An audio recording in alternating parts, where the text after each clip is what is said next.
Coucou tout le monde, alors aujourd'hui on se retrouve dans une nouvelle vidéo qui sera consacrée à ma biopsie du greffon. Donc je vous laisse avec la vidéo, c'est parti.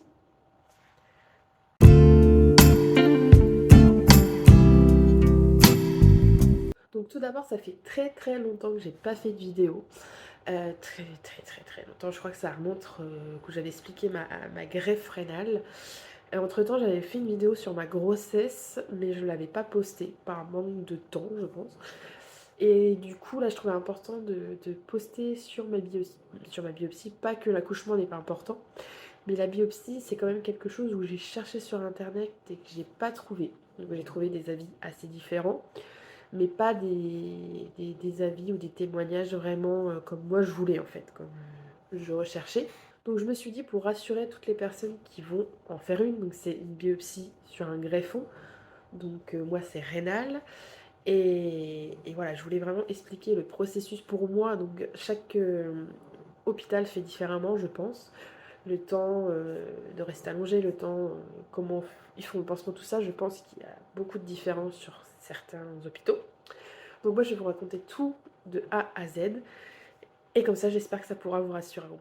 Alors d'abord, je m'excuse parce que j'ai le nez bouché. C'est pas agréable à entendre, mais bon, c'est comme ça, hein, les greffés sont toujours malades. Non, mais l'hiver, plus quand même. Du coup, on va commencer par le commencement. Pourquoi j'ai dû effectuer une biopsie? En fait, j'ai effectué cette biopsie parce que, en fait, depuis novembre environ, j'ai attrapé le Covid. Le Covid. Et en fait, le Covid m'a rien fait en particulier, à part une petite fièvre. Et vraiment, j'étais pas malade, beaucoup malade. C'est plus le après, en fait. Une semaine après, j'ai attrapé une trachéite au-dessus du Covid. Et c'est là que ça a été compliqué parce que même le Covid, j'étais plus du tout positive, même dans le nez. Alors que mon premier Covid, j'étais positive longtemps dans le nez. Avec le test PCR, j'étais positive au moins 3 mois. Mais ça, c'est normal, voilà, ça reste longtemps. Mais là, même dans le nez, j'étais plus du tout positive au bout d'une semaine. Je me suis dit, bon, voilà, je suis tranquille. Et là, j'attrape une trachéite, mais une trachéite comme j'ai jamais eu, même en étant pas greffée. J'avais 42 fièvres. J'étais pas bien, j'étais vraiment à bout de force, je faisais que tousser. Même au bout d'un moment, j'ai craché du sang. Et là, ça m'a vraiment inquiétée. Mon médecin m'a mis sous antibiotiques et les antibiotiques n'ont pas fait grand-chose. J'ai vraiment vu une amélioration au bout du 5e jour avec les antibiotiques. Du coup, j'ai eu 2 semaines de fièvre. Donc, le Covid 38, c'était pas énorme, mais c'était quand même de la fièvre. Et là, la deuxième semaine où j'ai eu la trachée, du coup, j'ai monté à 40 et même avec le Doliprane, ça restait à 38,7. Donc, bien sûr, mon néphro était au courant et du coup, j'ai eu l'amoxicilline, le basique de l'antibiotique que je supporte parce que les autres, je ne supporte pas. Donc, ça a baissé, donc tout ça. J'ai refait une prise de sang de contrôle 3 semaines après, juste pour le prographe, attention. Et aussi pour la créatine, oui, aussi pour la créatine. Alors moi je parle de créatine, c'est vrai que les personnes souvent parlent en milligrammes ou en humol. Alors moi c'est vraiment le taux, le premier taux en fait. Et du coup là quand j'ai refait la prise de sang de contrôle avec la créatine dedans, là ma créatine était à 98 alors je n'étais plus malade. Bon, ça m'a vachement inquiétée, mais vraiment beaucoup. Mon prographe était bien, il était à 6,5, c'était parfait. Mais voilà, donc ma néphro, elle me dit, c'est pas très inquiétant. Euh, Ça peut être dû au prographe qui a beaucoup monté et qui est redescendu. Donc on s'inquiétera à partir de 125 ou voilà, quand ça vraiment ça va monter beaucoup. Ouais, j'étais très inquiète, mais elle a réussi à me rassurer quand même en me disant bon, ça devrait le faire. Donc tout ça, ça s'est passé. On était en janvier. Ouais, en décembre-janvier. C'est ça.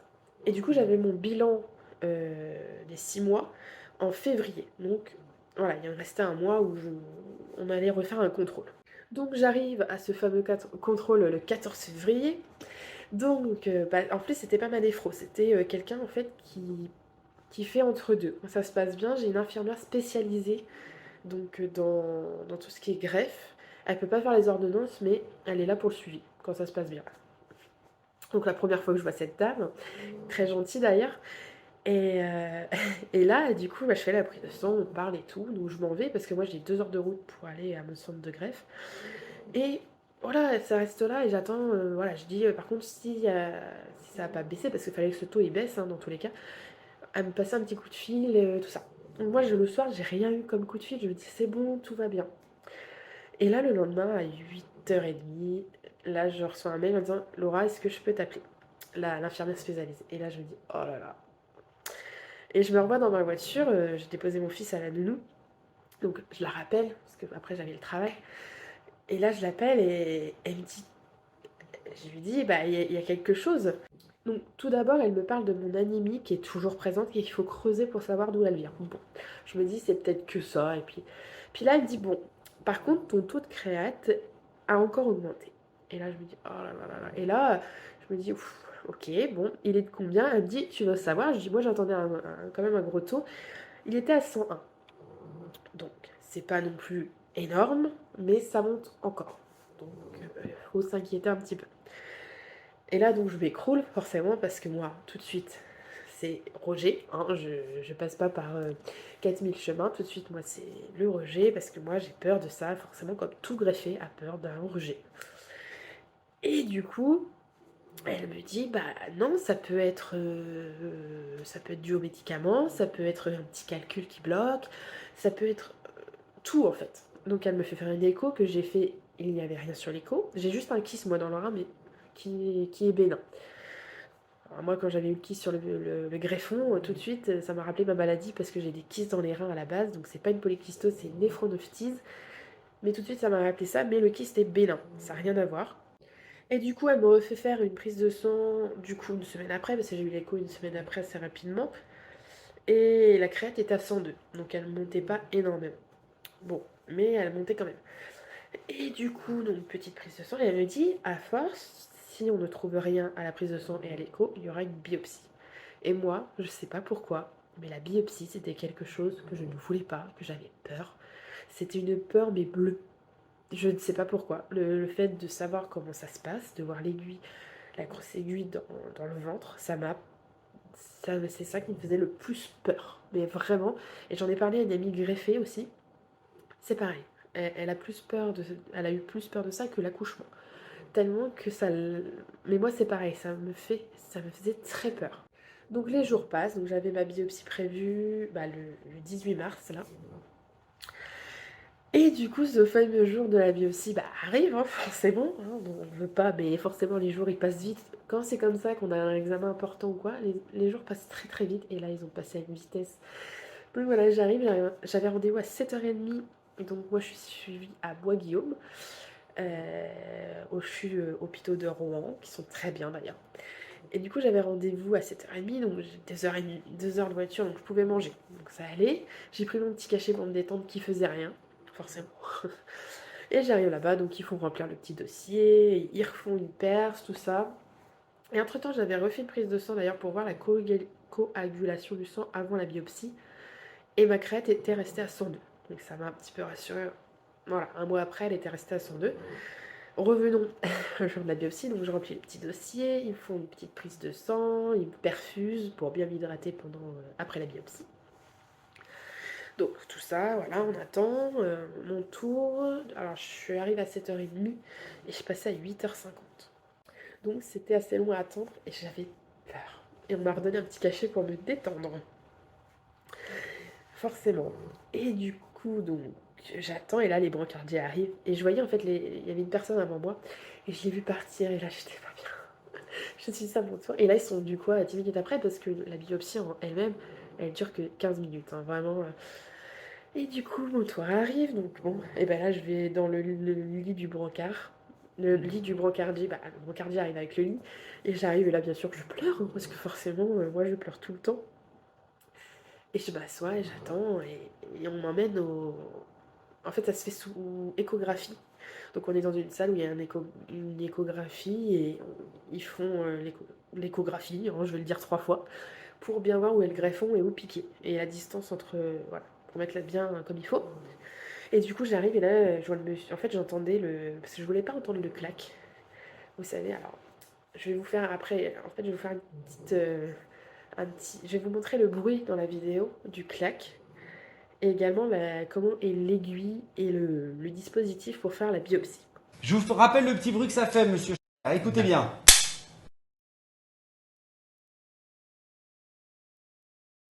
Donc voilà, voilà. C'est assez sympathique. Et du coup, moi, le claque, je l'entendais de l'extérieur parce qu'il y avait déjà le monsieur qui était dedans. Et j'ai entendu les deux claques parce que c'est deux minimum, forcément. Sur le papier, c'était un ou deux. Et là, c'était deux minimum de prélèvement, donc qui rentrent deux fois l'aiguille. Voilà, voilà, j'étais très très contente. Et là, le monsieur, il sort, il est tout allongé, mais ça s'est bien passé. Et là, voilà mon tour, bien sûr. Et ça va parce que j'ai pas vu l'aiguille. Je sais à quoi c'est, à quoi ça ressemble, mais elle m'a montré juste le clac-clac et voilà. Mais j'ai pas vu vraiment l'aiguille. C'est rassurant.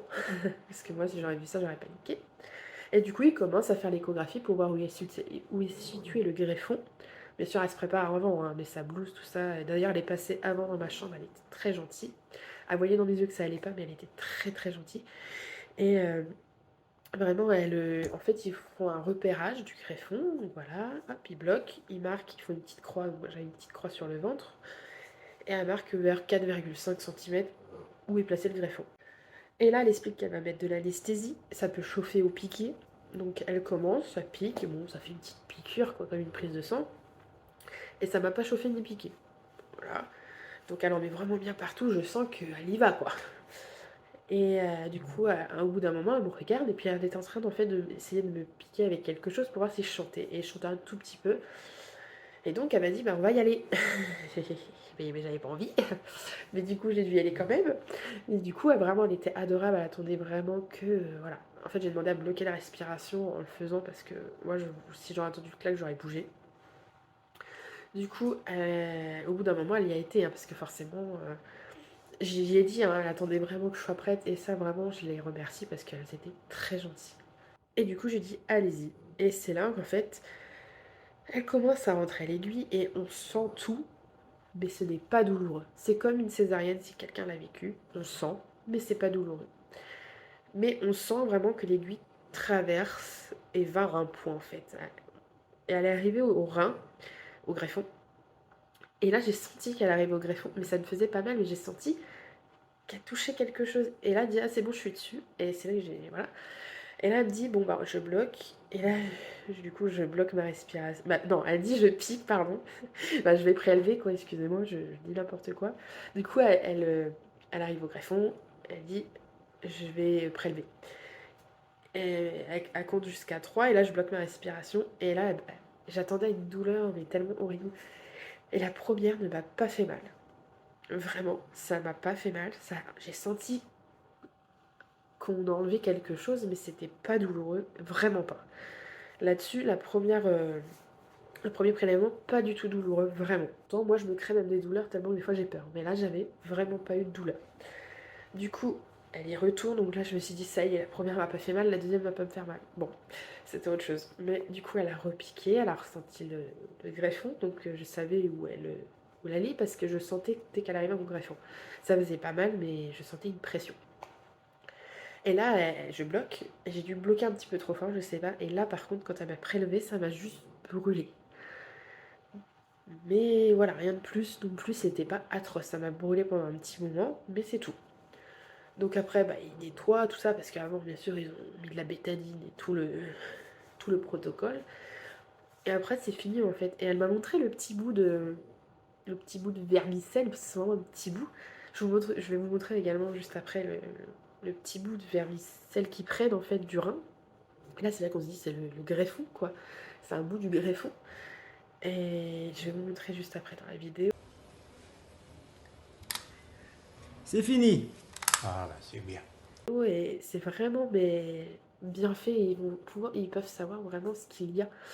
Et ça, c'est vraiment magnifique qu'ils puissent maintenant savoir vraiment ce qu'on peut avoir avec juste un petit bout de rein au microscope. Donc les résultats, c'est sous 3 semaines. Mais du coup, elle me nettoie tout ça et puis j'attends dans le couloir qu'on vienne me rechercher. En fait, c'est très rapide. Bon, le brancardier, pas le brancardier, mais celui des radios voulait me relever quand même, hein, parce qu'il faut rester allongé. Un minimum, nous, c'est de 5-6 heures. Le brancardier voulait me relever. Bah, pas le brancardier, mais celui des radios voulait me relever, quoi. Heureusement que l'infirmière a dit non, non, elle a pas le droit. Parce que voilà, quoi, je sais pas. Du coup, même mettre mon bras comme ça, j'avais pas le droit, fallait vraiment que je sois bien allongée. Mais pour moi, le plus dur, c'était la biopsie. C'était pas le fait que rester allongé, je m'en fichais. Et du coup, tout ça est fait. On a un tout petit pansement, rien du tout. C'est rien. Et du coup, après, on va dans la chambre, ils nous ramènent tout ça. Bon, bah, on attend quoi. Et il faut que je fasse pipi dans le bassinet. Bah, c'est ça, le bassin, le bassinet, je sais plus comment on l'appelle. Et du coup, ça, c'est vrai, voilà. Et du coup, ils nous hydratent et il faut boire. Donc, moi, j'ai bu 1,5 litre hein, directement.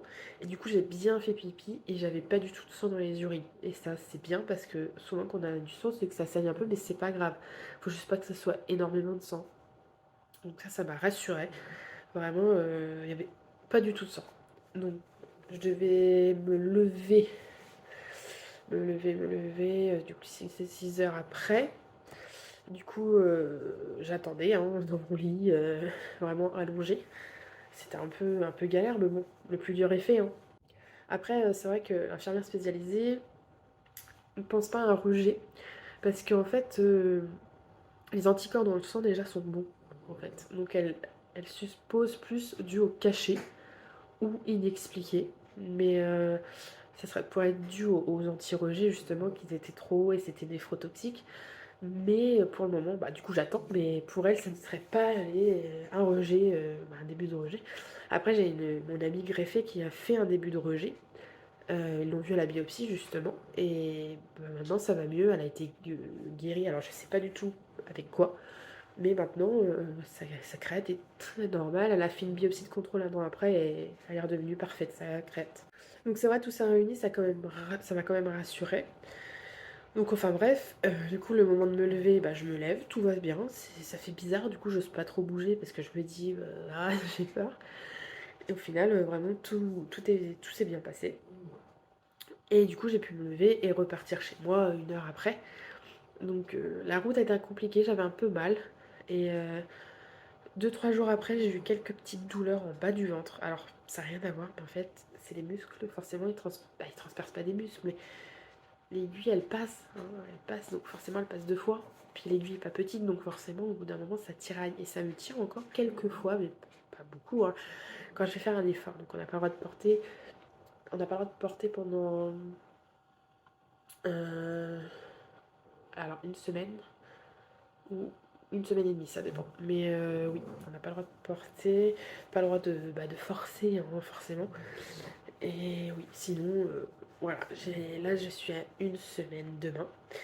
Et c'est vrai que ça va, je vais bien. Ça a été assez traumatisant le fait plus de sentir l'aiguille pas qui transperce le ventre, mais qui passe. Ça m'a un peu traumatisée du fait.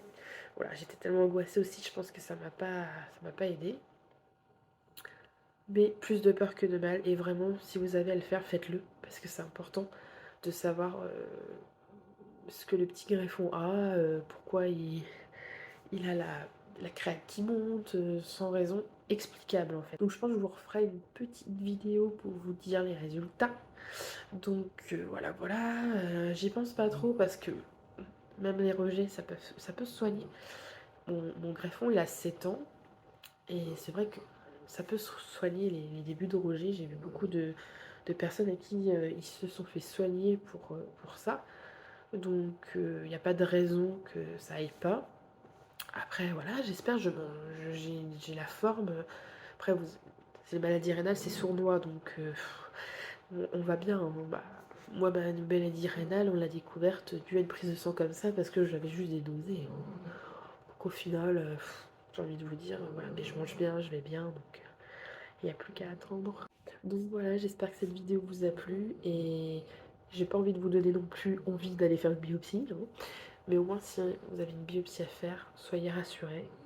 Ça se passe bien dans la plupart des cas. Il y a des complications des fois, oui, il peut y avoir des hématomes, des saignements.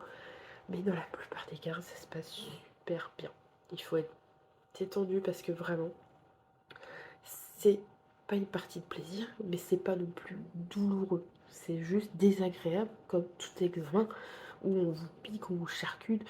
C'est voilà. Mais sinon, vraiment, il faut pas avoir peur et vraiment, ça va bien se passer. Je vous le dis, vraiment, ça va bien se passer.